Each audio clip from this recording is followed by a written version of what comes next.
Доброго дня! В ефірі «Заман». Вітаємо всіх мусульман зі священним святом Курбан-Байрам. Сьогодні 24 вересня і 575-й день анексії Криму. Сьогодні 5-й день громадянської блокади Криму. Наразі жодної вантажівки на всіх 3 адміністративних кордонах немає. Міліція Херсонщини повідомляє, що пропускні пункти до Криму охороняють 170 правоохоронців. Наразі на пропускному пункті Чонгар знаходиться Гульсум Халілова. Вона розповість про ситуацію на кордоні. Вітаю! На Чонгарі свято. Тут після ранкового намазу відбувся обряд жертвопринесення. М'ясо роздають нужденним. Всі учасники акції, а також гості, які приїхали підтримати та привітати зі святом Курбан-Байрам, зібралися за святковим столом. За традицією готовили плов. Зараз вже візьму.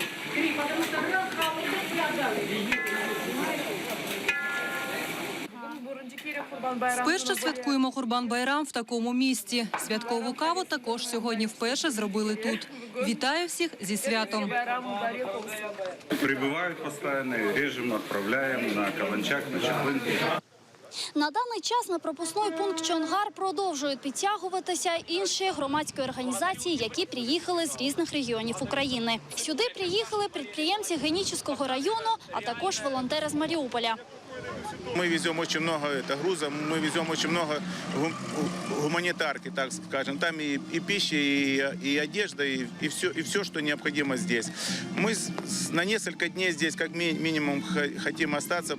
На кордоні продовжуватимуть святкувати Курбан-Байрам. Детальніше в наступних випусках новин. Гульсум Халілова, Олег Казикін, Заман, АТР.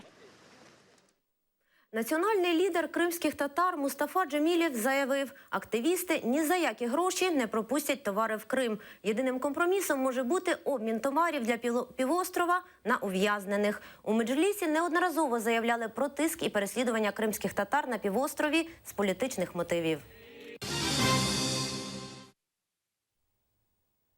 За 1,5 року анексії Криму так і не з'явилася єдина комплексна стратегія повернення півострова до складу України. Таку думку висловив екс-міністр туризму Криму, а нині радник міністр аграрного і політики та продовольства України Олександр Лієв. А такі акції, як громадянська блокада Криму, на його думку, можуть відсунути перспективу повернення Криму. Він стверджує, необхідно діяти на державному рівні. К огромному сожалению, сегодня власть делает меньше, чем общественность в вопросах возвращения Крыма. Все, что касается инициативы, в том числе Рифата Абдурахмановича по поводу свободной экономической зоны в Херсоне, поддерживаем полностью. Действительно очень хорошая инициатива. Это даст серьезный толчок для развития вот этой вот разницы, ощутимой разницы между украинской подконтрольной территорией и неподконтрольной территорией Украины. И это будет тоже основой для возвращения Крыма.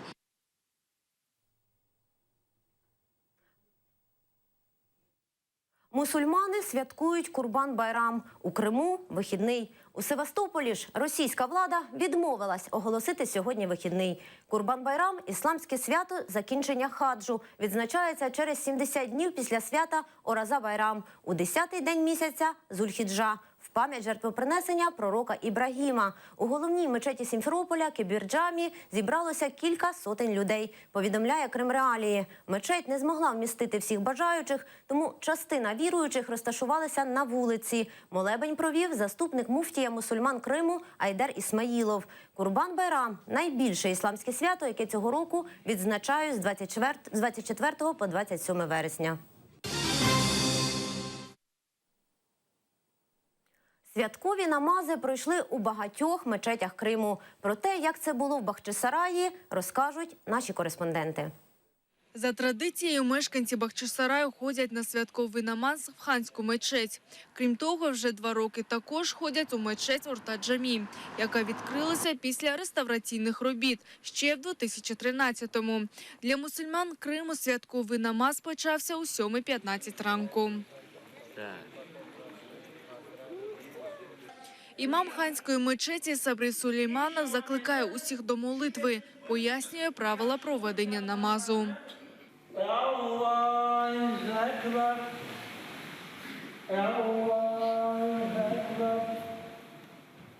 У святковій худбі проповідник розповів про значення цих священних днів і як слід провести свято, які благі справи потрібно зробити в першу чергу. Всевишній у священній книзі Куран, главі Кевсер, каже: «О ви, які увірували, робіть намаз, робіть курбан». Для нас ці слова дуже важливі. Наш пророк Мухаммад, нехай буде задоволеним Аллах, в одному зі своїх хадисів сказав, що саме це свято не має нічого важливіше, ніж принести жертву Всевишньому. В мечеті Орта-Джамі практично не було місця. На святковий намаз прийшли як старше покоління, так і маленькі мусульмани. Проводив намаз Нурі Ефенді. Він привітав одновірців з великим святом. Підніс хвалу Всевишньому за те, що в Криму зберігається мир і спокій. У ці радісні для нас дні ми, коли бачимо один одного, як мога більше повинні посміхатися, як можна більше повинні бажати одне одному добра, любові. Після намазу мусульмани поспішаються один одного привітати. Курбан-Байрам – завжди додатковий привід для вчинення мусульманами добрих справ. Ось зараз повернуся додому, а там, напевно, мене чекають онуки. Обов'язково разом з усією родиною вип'ємо святкової кави. Сусідів привітаємо зі святом, поїдемо до родичів. До нас приїдуть близькі. Для мене велика честь і гордість те, що я зараз разом зі своїм народом. Сьогодні ми разом зробили святковий намаз, зробили великий саваб. Зараз приїду додому і традиційно зроблю обряд жертвоприносення, заріжу барана. Буде цілий день з родиною, з близькими. По завершенню молитви мусульмани здійснюють обряд жертвопринесення. М'ясо жертвеної тварини роздадуть малозабезпеченим, знедоленим і нужденним. У святкові дні з 24 по 27 вересня в Криму заплановано понад 20 святкових заходів, спортивних змагань, дитячих свят, велика частина з яких пройде у мечетях. Ельмас Ібрамова, Едем Аблязіс, Різа Бахчисарайли, Заман, АТР. Курбан-Байрам відзначили і в Сімферопольському мікрорайоні Фонтани. Конкурси, подарунки, солодкі частування та кінні прогулянки – все це сьогодні, в перший день свята жертвопринесення Курбан-Байрам, організували для мешканців мікрорайону Фонтани. На території мечеті переважно діти. На Курбан-Байрам подарили подарки. Мне очень нравится. Это самый главный праздник для мусульман. Організаторами свята виступили місцеві активісти, меджліс і муфтіят. Всі розваги та частування для дітей сьогодні безкоштовні. Ми хотіли, щоб діти відчули атмосферу свята, щоб знали, як проводиться Курбан-Байрам, адже в майбутньому їм треба буде проводити такі свята. Місцеві мешканці прийшли на свято з сім'ями. Після намазу прийшли сюди, тому що святкувати разом з усіма цікавіше, веселіше. Тому з усією родиною і з дітьми прийшла сюди в мечеть. Після свята біля мечеті мусульмани продовжать відзначати Курбан-Байрам в колі сім'ї. Сьогодні приїдуть діти, зберемося всі разом. У маленької онучки сьогодні день народження, їй 2 роки. Якраз співпало зі святом. Для Фірузи Нежмедінової сьогодні особливе свято. Нещодавно вона почала читати Коран, і сьогодні її нагородили за перші успіхи. Сьогодні нам подарували Коран, я дуже пишаюся, дякую. Курбан-Байрам – одне з 2 головних мусульманських свят. Це свято жертвопринесення. Згідно з Кораном, ангел Джабраїл з'явився до пророка Ібрагіма у вісні і передав йому веління від Аллаха принести в жертву сина. Ібрагім був готовий до такої жертви заради Аллаха. Тим самим Ібрагім пройшов випробування у вірності і відданості. І Аллах велів принести в жертву замість сина барана.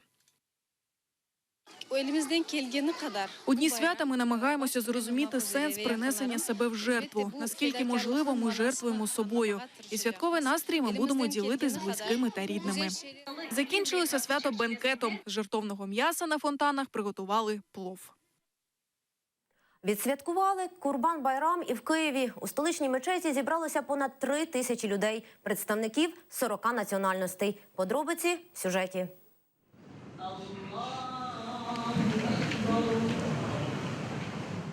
Святковий намаз, присвячений Курбан-Байраму, у Києві розпочався на час пізніше, ніж в Криму.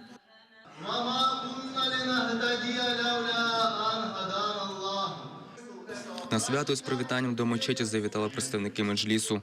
Рефат Чубаров закликав всіх вірити у повернення Криму. Сотни наших братьев, мусульман, также будут праздновать Курбан-Байрам. Они будут приносить жертву курбаны. Они будут угощать своих соседей, христиан, людей других вероисповеданий, которые вместе с ними делают все, чтобы освободить Крым от оккупантов, и чтобы мусульмане Крыма, так же, как и мы здесь, были счастливы. Курбан-Байрам этимizde hayırlı olsun. Самое главное для мусульман Украины и в первую очередь для крымских татар, для нас, крымских татар, это чтобы следующий праздник уже праздновать в свободном, в освободившемся от оккупантов Крыму. Мусульман Криму та України привітав Саїд Ісмагілов, імам Духовного управління мусульман України. Щиро вітаю наших братів мусульман України і мусульман Крима з великим ісламським святом Курбан-Байрам. Нехай Всевишній Аллах буде доволен вами. Амінь. Чеченка Міна Окуєва, боєць батальйону імені Джохара Дудаєва. Вона побажала своїм братам кримським татарам терпіння у цей нелегкий час.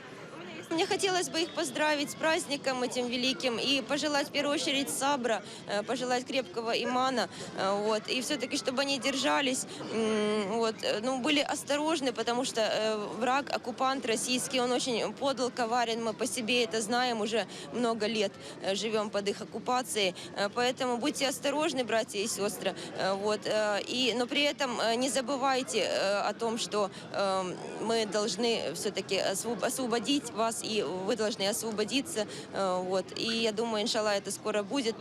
Омар Ібрагім в Україні живе вже понад 7 років. Стоматолог Судану цьогоріч не зміг поїхати на свято додому. Курбан-Байрам святкуватиме в Києві. Друг друга поздравляем, идем в гости, мясо резим, кушаем шашлык, ходим в гостях и так дальше.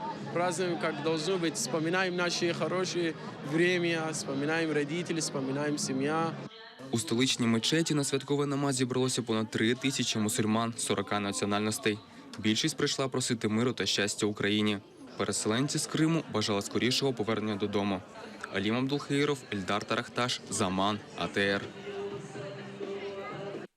У перший день ісламського свята Курбан-Байрам в Саудівській Аравії знову сталася трагедія. В результаті тисняви загинуло щонайменше 700 людей, передає Reuters. Інцидент трапився у Міні неподалік від Мекки, де прочани здійснювали останні обряди хаджу. Про це повідомляє Саудівська служба цивільної оборони в Твіттер.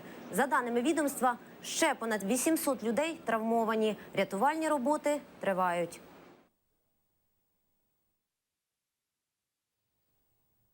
Екс-депутата Севастопольської міської ради Владіміра Галичия заарештували на 2 місяці. Днями його затримали на пропускному пункті Каланчак. Його підозрюють у державній зраді. Галичию загрожує до 15 років позбавлення волі. Владімір Галичий був у числі 49 депутатів міськради Севастополя, які прийняли рішення про входження міста до складу Росії в якості суб'єкта і про проведення загальнокримського референдуму про статус Криму і Севастополя. 39-й російський гуконвой виїхав на територію України. Російські ЗМІ повідомляють, автоколона Міністерства з надзвичайних ситуацій Росії з гуманітарною допомогою зранку вирушила на територію Донбасу, неконтрольовану українською владою. У МНС Росії стверджують, у вантажівках переважно харчі та медикаменти. В МЗС України неодноразово вимагали від Росії припинити порушення суверенітету України під приводом доставки гуманітарної допомоги. Це все. Більше розповість Ельдар Курцеїтов о 19:30. На все добре.